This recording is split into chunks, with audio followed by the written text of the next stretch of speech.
Okay, so today we're diving into something pretty mysterious and controversial. The Book of Enoch. We'll be looking at a podcast episode from the OFFSIDE view called The Book of Enoch, Why Is It Not in the Bible? And this ancient text, it's full of angels, prophecies, kind of forbidden knowledge. We're going to try and unravel why it wasn't included in the Bible, what makes it so controversial, and why people are still so fascinated by it even today. Mm-hmm. We have with us to unpack all of this a biblical scholar. It's Dr. Emily Stone. Hello. Thanks for being here. It's a pleasure to be here. The Book of Enoch is a fascinating text, and it offers a really unique window into these ancient beliefs. So for those who might not be familiar, can you give us a little background on the Book of Enoch? Like, what is it, and who was Enoch? Yeah, so the Book of Enoch is what we call an apocryphal text. Okay. And that means that it wasn't included in the officially accepted canon of the Bible. It's attributed to Enoch, who's actually mentioned briefly in the Bible as Noah's great-grandfather. But this book kind of expands on his story. It describes his journey to heaven and his encounters with angels and visions of the future. It sounds like it fills in some of the gaps and adds a whole other dimension to the biblical narrative. One of the things that really stands out about the Book of Enoch is this description of the Watchers. Yeah. Can you tell us more about who they are and why they caused such a stir? Yeah. So the Watchers, they're portrayed as these fallen angels who descended to Earth. Okay. And they interacted with humans. They shared forbidden knowledge and actually engaged in illicit relationships. Wow. So this idea of angels rebelling against God was really quite radical for its time. I can see why that would have been controversial. Yeah. So what were some of the specific theological concerns that early religious leaders had with the book? What made it too radical for inclusion in the Bible? Well, one major concern was its portrayal of angels as flawed beings, capable of disobedience. This really challenged the view of angels as these purely divine and obedient servants of God. Okay. The book also includes graphic descriptions of the Watchers' actions and their consequences. Raises all these questions about the nature of good and evil, free will, the potential for corruption within the spiritual realm. Yeah, it seems like it touched on some pretty sensitive theological nerves. The podcast episode that we're looking at mentions that the Book of Enoch actually influenced other texts, including the New Testament. Yeah. Can you elaborate on that a little? What kind of influence did it have? Well, while the Book of Enoch is not directly included in the Bible, its ideas and imagery kind of seeped into other writings. Oh, okay. For example, you have the Epistle of Jude. Yeah. It's a short book in the New Testament. Right. And it makes a direct reference to this story of the Watchers and their judgment. So this suggests that these ideas, they were circulating within early Christian communities. And it even influenced some of the authors of the New Testament. Beyond that, you also see Enochian themes and imagery appear in other early Christian and Jewish mystical literature. Okay. Showing its wider impact. So even though it wasn't officially canonized, it still left its mark. It's really interesting, though, it's that despite being excluded from most versions of the Bible, the Book of Enoch is part of the Ethiopian Orthodox Church's Bible. Right. How did that happen? Why did it find acceptance there while being rejected elsewhere? Yeah, that's a great question. And it really kind of gets to the heart of how these religious canons are formed and the role of cultural and historical context. Okay. So in Ethiopia, the Book of Enoch, it was preserved in the ancient Ge'ez language and became deeply integrated into their religious tradition. Okay. It seems that it never faced the same level of scrutiny or theological debate as it did in other parts of the early Christian world. So different communities had different interpretations and ultimately, made different choices about what they considered authoritative. It's kind of a reminder that even religious texts have this complex, and often contested history.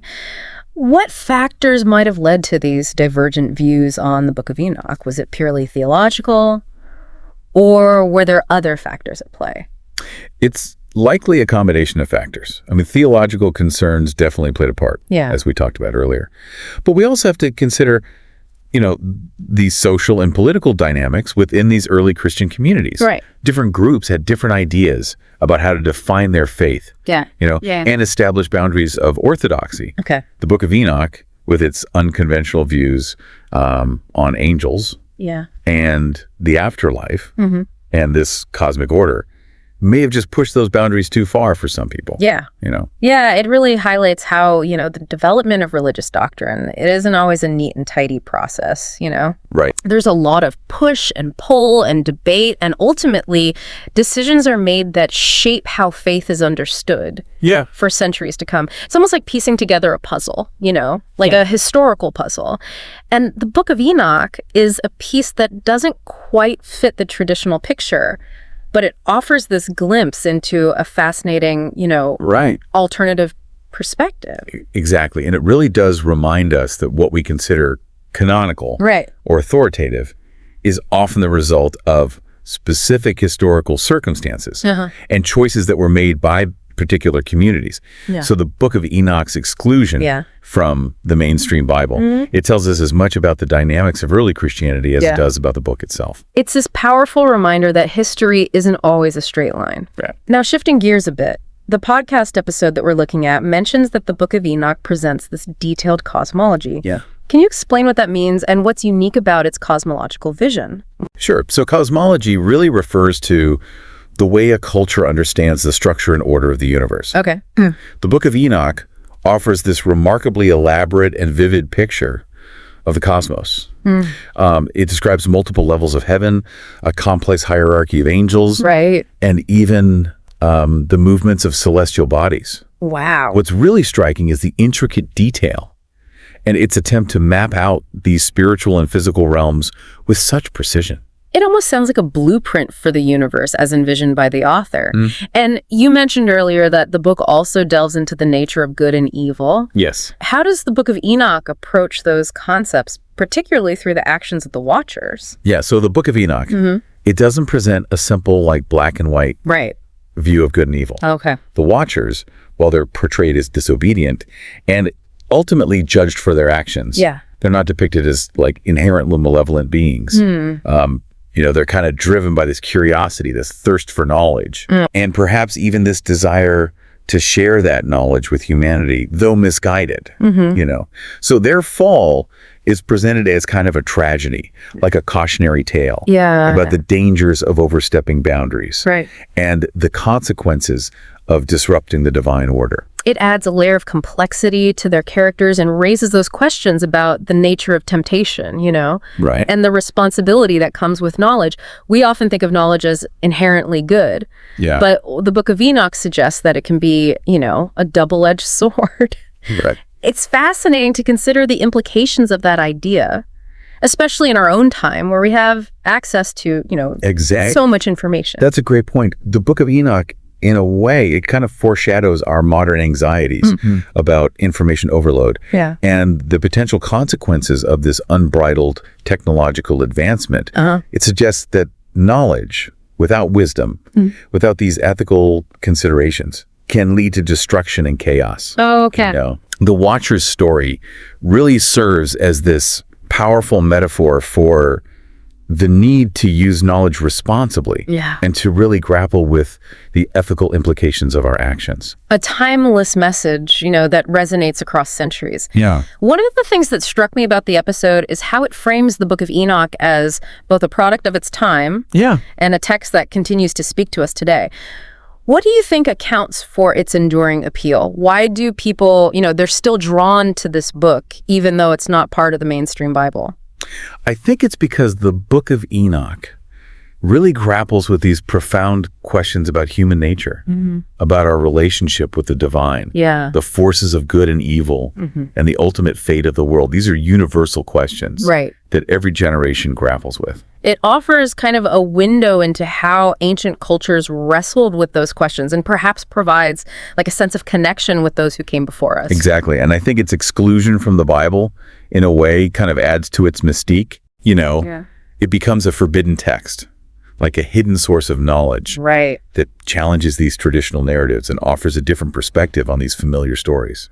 There's something alluring about this idea of a text that was too radical or dangerous, for mainstream acceptance. It makes you want to delve into it and discover the secrets for yourself.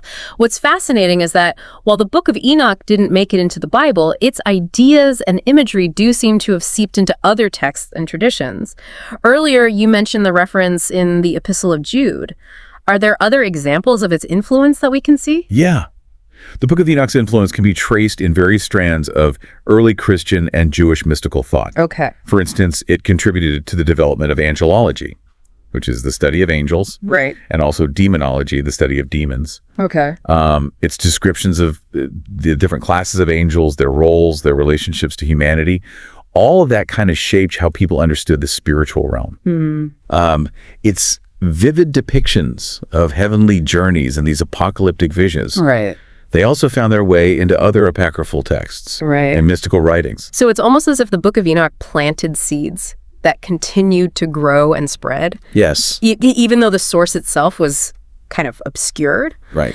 It makes you wonder how many other texts and ideas were circulating in those early centuries Right. that we've either lost Yeah. or haven't yet rediscovered. It's a reminder that our understanding of the past is always incomplete. Right. There were many voices and perspectives that didn't make it into the kind of official historical record. Right. The Book of Enoch gives us this tantalizing glimpse into that lost world Yeah. of ancient beliefs and ideas. It reminds us to approach history with this sense of humility, you know, yeah. and to acknowledge that there's always more stories to be told, Right. more perspectives to be considered. Absolutely. The Book of Enoch challenges us to question those assumptions, to expand our understanding of the past, Yeah. and to be open to the possibility that there are multiple ways of interpreting and understanding Right. the world around us. Before we wrap up our exploration of the Book of Enoch, I'm curious to hear your personal take on it. Okay. What is it about this ancient text that continues to intrigue you? Well, what fascinates me most is how the Book of Enoch, Yeah. despite being excluded from the mainstream biblical canon, Right. has continued to, captivate the imagination of readers and scholars Yeah. for centuries. Right, right. It offers this unique perspective on these familiar themes. It challenges these conventional interpretations, and it opens up a world of possibilities for understanding ancient beliefs and their enduring influence. It's a text that invites us to explore the fringes of religious thought, Yeah. to question assumptions, and appreciate the complexity and diversity, of human spiritual experience. Yeah, it's a reminder that there's always more to discover, and that the exploration of ancient texts can lead us down some truly fascinating paths. Yeah. As we wrap up our deep dive into the Book of Enoch, Okay. what key takeaways would you want our listener to walk away with? Well, I think one of the most important takeaways is that the Book of Enoch, even though it's not part of the official Bible, Right. offers this valuable glimpse into the diversity of beliefs and ideas that were circulating in the ancient world. It challenges us to think beyond those boundaries Right. of what we consider orthodox or mainstream, and to recognize that religious traditions, they're constantly evolving and being shaped by different interpretations. It's like realizing that there's not just one single narrative to history, but rather like a tapestry of different perspectives and experiences. Exactly. In the Book of Enoch, with its unique cosmology, its portrayal of angels, Right. and its exploration of these profound theological questions, it just adds a richness and depth to our understanding of that historical tapestry. It also seems to offer a cautionary tale about the nature of knowledge Yes. and the importance of, wielding it responsibly. Right. The Watcher's story, with its themes of temptation, forbidden knowledge, Right. and the consequences of disrupting this divine order, it feels eerily relevant to our own time, It certainly does. Yeah. The Book of Enoch reminds us that knowledge without wisdom and ethical guidance can be a dangerous thing. Right. And it's a message that resonates deeply in this age of information overload and rapid technological advancement. It makes you wonder if the author of the Book of Enoch could have ever imagined a world like ours, where information is so readily available and where the boundaries between the physical and digital realms are becoming increasingly blurred. That's a fascinating thought. The Book of Enoch was written in a very different time and context. Yeah. But its themes of forbidden knowledge, Yeah. the power of angels, and the potential for both great good and great evil arising from human choices. These continue to speak to us across the centuries. It's a testament to the enduring power of these fundamental human questions, Right. and our ongoing search for meaning and understanding. Yes. So for someone who's now intrigued by the Book of Enoch, and wants to learn more, where would you recommend they start? Are there any particular translations or resources that you find particularly helpful? There are several good translations available. Okay. I would recommend looking for one that includes scholarly introductions and notes, to provide context. Right. The translation by R.H. Charles is a classic. Okay. And there are more recent translations by scholars like Michael A. Knibb and James C. Vanderkam that offer valuable insights. Beyond that, there are, numerous books and articles that explore the Book of Enoch's historical context, its theological themes, and its influence on later literature and thought. It's a rich field of study, and there's always more to discover. It sounds like a rabbit hole well worth diving into. Yeah. Well, I want to thank you so much for joining us today and for sharing your expertise on the Book of Enoch. Oh, thank you. It's been a truly enlightening conversation. It's been my pleasure. Thank you for having me. And for our listeners, if this deep dive has sparked your curiosity, I encourage you to seek out the Book of Enoch. Yes. And explore its mysteries for yourself. It's a text that challenges our assumptions, it expands our horizons, and it reminds us that the search for understanding is an ongoing journey. It really is. Until next time, keep exploring.